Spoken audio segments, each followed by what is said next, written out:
Hello, everyone. My name is Ethan Rodriguez, I'm Jana Ramirez. And this is Mariano Rubio.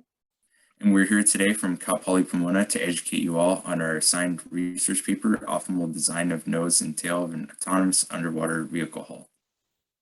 Briefly, the outline of our presentation is as follows. I'll give a background to the problem and state the purposes, then I'll move on to discussing the equations and numerical methods used for the flow simulation. Next, Jana will talk about the geometric specifications and boundary conditions. Finally, Mariano will discuss the results and conclusion. As autonomous underwater vehicles, or AUVs for short, are becoming the standard go-to vessels for long-term ocean search and exploration missions, it is prudent for engineers to increase the performance characteristics of AUVs. Currently, underwater exploration teams are often challenged by the limited energy storage capacity presented inside an AUV. Therefore, this paper focuses on optimizing the energy consumption of AUVs with axisymmetric barrel hulls, namely to decrease the drag force experienced on an AUV by modifying its nose and tail geometries. The governing equations used for modeling the flow are the 3D incompressible and steady state Navier-Stokes equations. Implementation of the K-epsilon model with enhanced wall treatment is also used for numerical analysis. ANSYS Fluent software is utilized to solve the Navier-Stokes equations, specifically a numerical solver based on pressure and simple algorithms. And finally, the least squares, cell-based, and second-order upwind methods are employed. 4 nose shapes were used in the study. The first two come from a Meyring hull profile equation. The third nose shape comes from a power series equation. The fourth nose shape comes from a research team at the University of New South Wales who developed the shape using an optimization algorithm.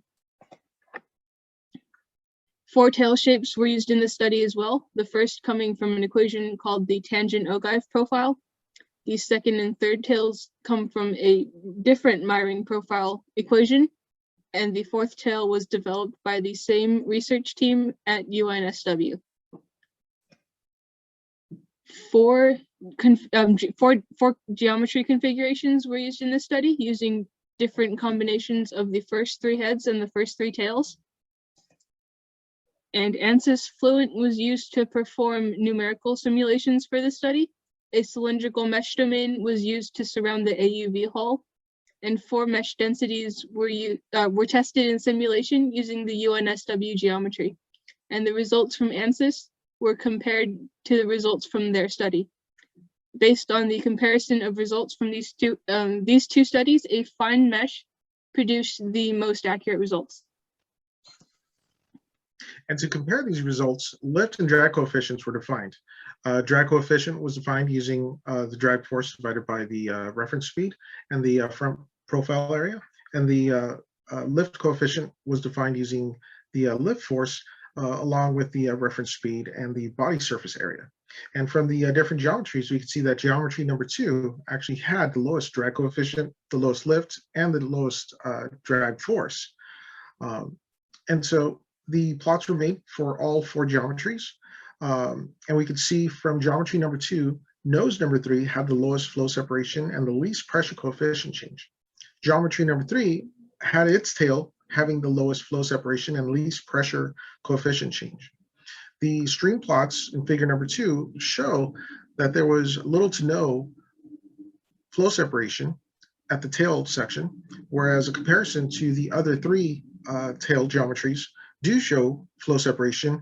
In fact, we see a reverse flow occurring within those geometries. And so the geometry design with the nose and tail for number 3 were selected as the optimal design. The lowest numerical values were obtained of drag coefficient, lift coefficient, and drag force.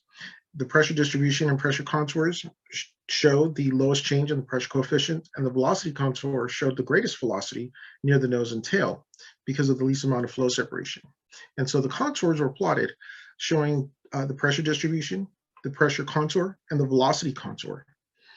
And we could see the least amount of pressure change around the nose and the tail. And we could also see the greatest amount of velocity around the nose and tail with the geometries chosen. This has been our presentation, and we thank you for listening.